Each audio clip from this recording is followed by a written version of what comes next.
నమస్తే. Retired IPS Damodara ఈత మొక్కలపైన ఏదైతే పురుషోత్తమ నాయుడుకు చాలా ఆరోపణలు చేస్తా ఉన్నారు. ముఖ్యంగా ల్యాండ్‌కు సంబంధించినటువంటి అంశంలో ఒక పక్కన బెదిరింపులు చేస్తా ఉన్నాడు. మరో పక్కన తన కంపెనీని కూడా కించపరిచే విధంగా, తన యొక్క వ్యక్తిగత ప్రతిష్టను దెబ్బతీసేటువంటి విధంగా ఆయన మాట్లాడుతా ఉన్నాడంటూ ఒక పక్కన లెక్కల పురుషోత్తమ నాయుడు ఆరోపణ చేస్తా ఉన్నారు. అసలు ఏంటి వీళ్ళిద్దరి మధ్యలో ఉన్నటువంటి రిటైర్డ్ ఐపీఎస్‌కి అలాగే ఇతని మధ్యలో ఉన్నటువంటి సంబంధాలు ఏంది? ఇప్పుడు ఏ విధంగా విభేదాలు వచ్చినాయన్నటువంటి అంశాన్ని కూడా ఒకసారి మాట్లాడేటువంటి ప్రయత్నం చేద్దాం. సార్ ఏంటి సార్ అసలు ఆయనకున్నటువంటి మీకున్నటువంటి విభేదాలేంటి? సో ఆయన దగ్గర నుంచి మీరు ఏం ఎక్స్‌పెక్ట్ చేస్తా ఉన్నారు? మిమ్మల్ని ఏ విధంగా ఆయన బెదిరించేటువంటి ప్రయత్నం చేయడం జరుగుతా ఉన్నది? ఎందులో బెదిరించడం జరిగింది? నేను చిత్తూరు డిస్ట్రిక్ట్ నుంచి వచ్చాం. హైదరాబాద్లో బతుకుతున్నాం. హైదరాబాద్లో హైదరాబాద్లో జరిగిన పరిచయాలతోటి దగ్గర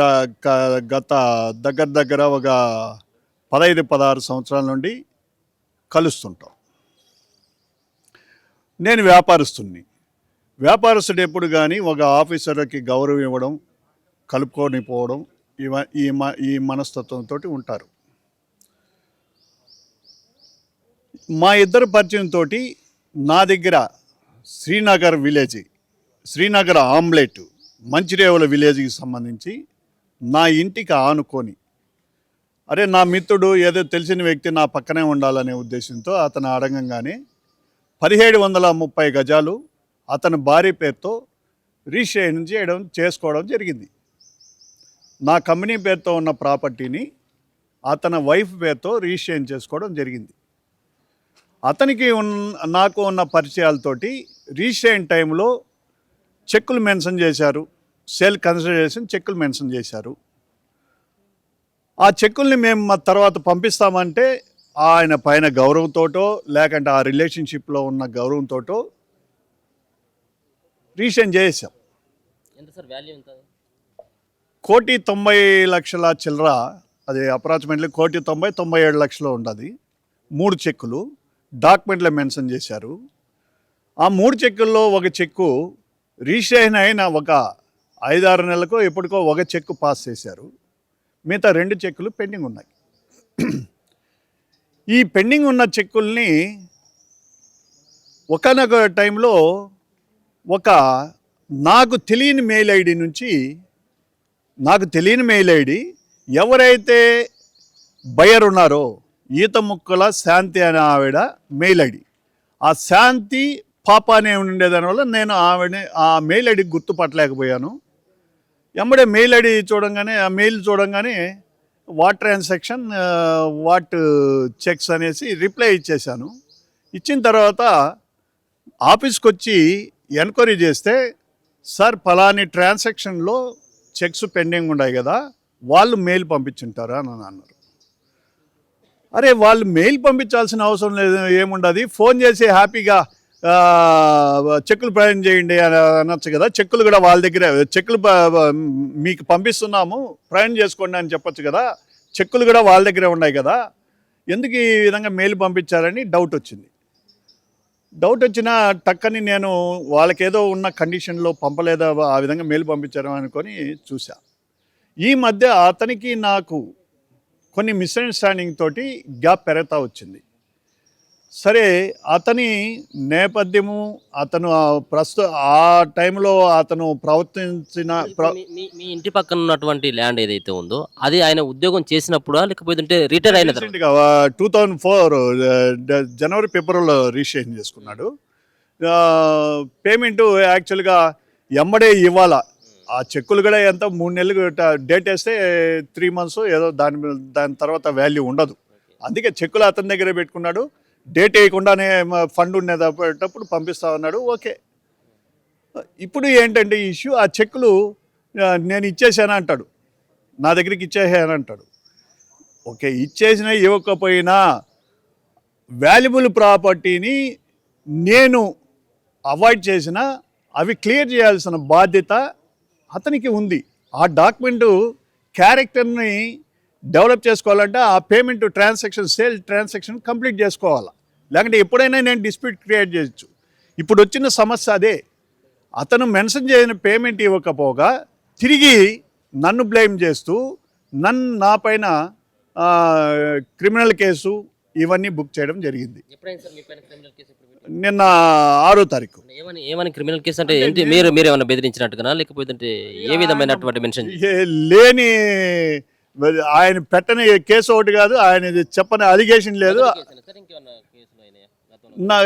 దీనికన్నా ముందు ఇదే వ్యక్తి ఇతని బినామీ ద్వారా మాదాపూర్ పిఎస్లో నేను నా పార్ట్నర్సు ఇతని బినామీ కూడా వన్ ఆఫ్ ది పార్ట్నర్ ఆ కంపెనీలో, అతన్ని ఒక్కనే మేమందరం కలిసి చీట్ చేసామనేసి మా పైన కంపెనీలో మిగతా 9 మంది పార్ట్నర్లు ఉంటే ఆ ఒక్కడు మిగతా 8 మంది పైన కేసు పెట్టడం జరిగింది, నానా ఇబ్బందులు పెట్టడం జరిగింది.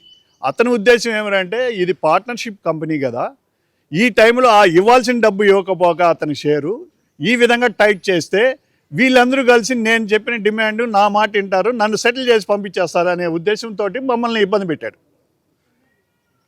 ఇది రెండో కేసు, అతని వెనకాల ఉండి నడిపించడం ఇది రెండో కేసు. ఇప్పుడు మీ పైన ఒకరి పైన పెట్టినా కేసు? మీ పార్ట్నర్ ఇక్కడ నార్సింగ్లో మా ఫ్యామిలీ మెంబర్స్ పైన అందరి పైన పెట్టాడు, అక్కడ వచ్చేసి మా పార్ట్నర్స్ పైన పెట్టాడు, మా పార్ట్నర్స్ పైన అందరి పైన. మీరు కూడా ఈ ప్రెస్ మీట్లో ప్రత్యేకంగా 700 కోట్లు 600 కోట్లకు సంబంధించినటువంటి అది నడిపిండు అన్నటువంటి విషయాన్ని కూడా అడ్డదారిగా సంపాదించిండు అన్నటువంటి విషయాన్ని కూడా మెన్షన్ చేశారు. మీ దగ్గర ఏం ఆధారాలు ఉన్నాయి? మీరు ఏ విధంగా ఆరోపణలు చేస్తా ఉన్నారు? ఇది పక్కా ఆధారాలతోటి నేను దీనికి సంబంధించి ఒక సపరేట్ వింగ్ పనిచేస్తుంది. ఇతనికి ఉన్న బెంగళూరు, తిరుపతి, శ్రీకాళహస్తి, నెల్లూరు, తర్వాత హైదరాబాద్లో ఉన్న ఇండ్లు, ఇవన్నీ ఒక డిటెక్టివ్ పనిచేస్తుంది. ఆ డిటెక్టివ్ ద్వారా షార్ట్లీ మీకు విత్ ఎవిడెన్స్ తోటి మీకు ఇస్తాను. అదేవిధంగా ఇన్కమ్ ట్యాక్స్ డిపార్ట్మెంట్కి కూడా ఇవన్నీ బినామీలు ఎన్ని ఉన్నాయి ఈ డీటెయిల్స్ క్లియర్గా ఎంక్వైరీ చేయమని ఇన్కమ్ ట్యాక్స్ డిపార్ట్మెంట్కి, సిబిఐకి, అత్యున్నత నిపుణులైన ఎన్ఫోర్స్మెంట్ డిపార్ట్మెంట్కి కూడా ఇవ్వబోతుంది. మీకు ముందే చెప్పా, అతనికి వైట్ పేపర్ లేదు, బ్లాక్ పేపర్ ఉంది. ఫస్టే చెప్పా, బ్లాక్ పేపర్ ఎట్లొచ్చింది ఏమొచ్చింది నేను చెప్పను.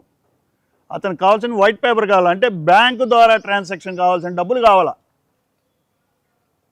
ఆ డబ్బులకి నన్ను వాడుకున్నాడు, ఆ డబ్బులకి నా కంపెనీని వాడుకున్నాడంటే నన్ను రిక్వెస్ట్ చేశాడు. ఒక రిలేషన్షిప్లో నేనేముండదు, నాకు దాంట్లో ఏమి డాక్యుమెంట్లో క్యాష్ ఏమి కనబడదు, చెక్ ద్వారా ఇచ్చే ట్రాన్సాక్షనే కనిపిస్తుంది, నా కంపెనీ పేరుతో రిజిస్టర్ అవుతుంది, నేను వైట్ పేమెంట్ ఇస్తున్నా, మళ్ళీ దాని సేల్ ట్రాన్సాక్షన్ అయినప్పుడు దానికి వడ్డీనో లేకుంటే ఏ విధంగా తీసుకోవాలో తీసుకుంటాం. ఆ కాన్ఫిడెంట్, ఆ నమ్మకం నాకు ఉంది. కాబట్టి ఎందుకంటే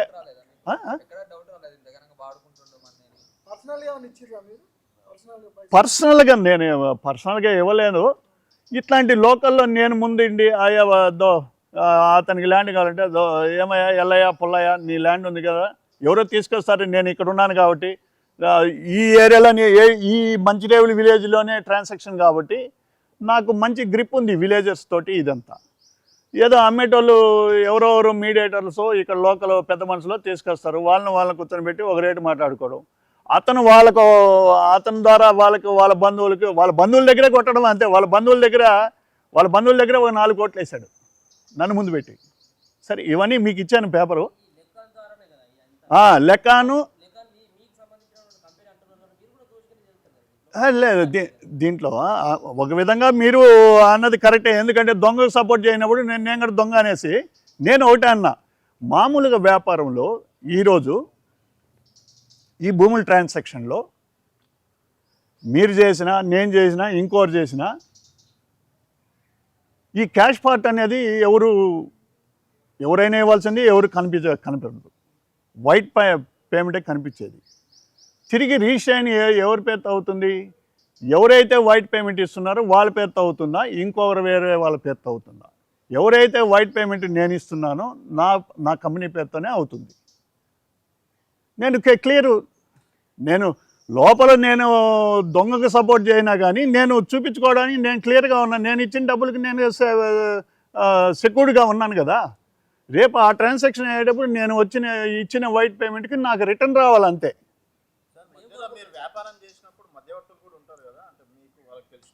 ఉన్నారు. వాళ్ళు ఇది ఏదో ఒక 6 నెలలో 5 నెలలో ఇంత లోపల అవుతే వాళ్ళు వస్తారు వింటారు. ఇంకోటి, ఇద్దరు మనుషుల మధ్య గొడవ వచ్చినప్పుడు ఇద్దరు పాజిటివ్గా ఆలోచించాల. ఇప్పుడు మన ఇద్దరికి వచ్చింది అనుకోండి, నేను మీ సైడ్ కొంచెంసేపు ఆలోచించాలా, మీరు నా సైడ్ కొంచెంసేపు ఆలోచిస్తే సాల్వ్ అయిపోతుంది.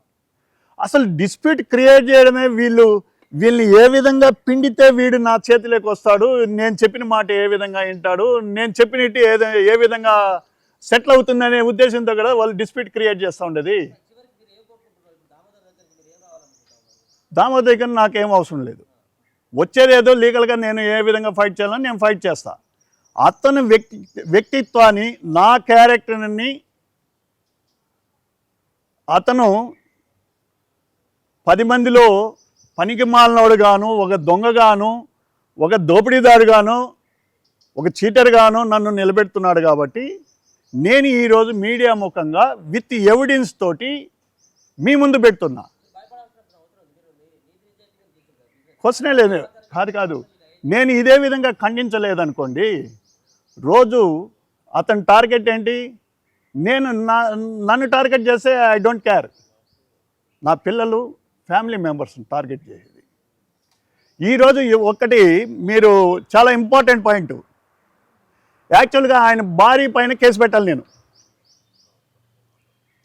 ఆయన భార్య పేరున ఈ ల్యాండ్ రిజిస్టర్ అయినది, ఆయన భార్య పైన కేసు పెట్టాలి. నిన్న పెట్టలా, మనసు అంగీకరించలేదు, అతని పైనే పెట్టా. నేను కేసు పెట్టినప్పటికీ ఆయన నా పైన కేసు పెట్టాడని కూడా నాకు తెలీదు. కేసు పెట్టిన తర్వాత పోలీసు వాళ్ళు నాకు నోటీస్ ఇచ్చారు, ఈ విధంగా మీ పైన కేసు వచ్చింది అనేసి. ఇక్కడ నార్సింగి అతను ఉండేది, ఇక్కడే డాక్టర్స్ కాలనీలో, హైదరాబాద్లోనే అతను ఉండేది. ఎప్పుడైతే అతను కేసు పెట్టాడో ఆ ఎఫ్ఐఆర్ కాపీ చూసిన తర్వాత అక్కడ టార్గెట్ ఏంటి, నా పిల్లలు. ఇదే మాదాపూర్లో కేసు పెట్టినది నా పిల్లలు. అతను బినామీ కూడా వన్ ఆఫ్ ది పార్ట్నరే కదా. అతను ఇవ్వాల్సిన డబ్బులు ఇవ్వకపోగా ఈ విధంగా కేసు పెట్టించి మళ్ళీ ఈరోజు అది గవర్నమెంట్ ల్యాండ్ అంటాడు. గవర్నమెంట్ ల్యాండ్ అనగా హైకోర్టు ఆర్డర్ చూడండి, హైకోర్టు ఆర్డర్ ఇస్తాము, అది గవర్నమెంట్ ల్యాండా ఏదనేది. హైకోర్టు కూడా అత్యున్నత న్యాయస్థానమే కాదు, లోయర్ బెంచి, దాని కింద బెంచ్లు, అన్ని ఆర్డర్లు వచ్చిన ల్యాండ్ ఇది. దాన్ని ఈరోజు దానిపైన ఓకే మా పైన నింద మోపాడు. ఆ ల్యాండ్ కూడా గవర్నమెంట్ ల్యాండ్ మేము కబ్జా చేసామంటాడు. అరే దరిద్రుడా, నీ బినామీ వద్ద ఆ కంపెనీలో వన్ ఆఫ్ ది పార్ట్నరు, నీ బినామీ ద్వారానే నువ్వు వెనకాల ఉండి మా పైన కేసులు పెట్టిస్తుంది.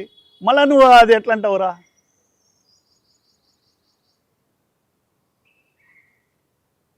కాబట్టి నా డిమాండ్ ఏంటంటే, మీడియా ముఖంగా పబ్లిక్ అవుతానేమి, మాకు అతనికి తెలిసిన మిత్రులకు అవుతానేమి, మీకు అవుతానేమి, ఈ ఇచ్చిన ఎవిడెన్స్లోటి నాది తప్పు ఉంటే మీరు ఎవరైనా వచ్చి ఏమయ్యా నేను చూశాను నీ తప్పు ఉండదు, నువ్వు రావయ్యా అక్కడ వైఎస్ఆర్ స్టాచ్యూ దగ్గర నిలబడి నీ గుడ్లిప్పి తెల్లారి నుండి సాయంకాలం వరకు నిలబడాయా అంటే నేను నిలబడతాను. ఇదే మాట పైన నేను కట్టుబడి ఉంటాను. Thank you.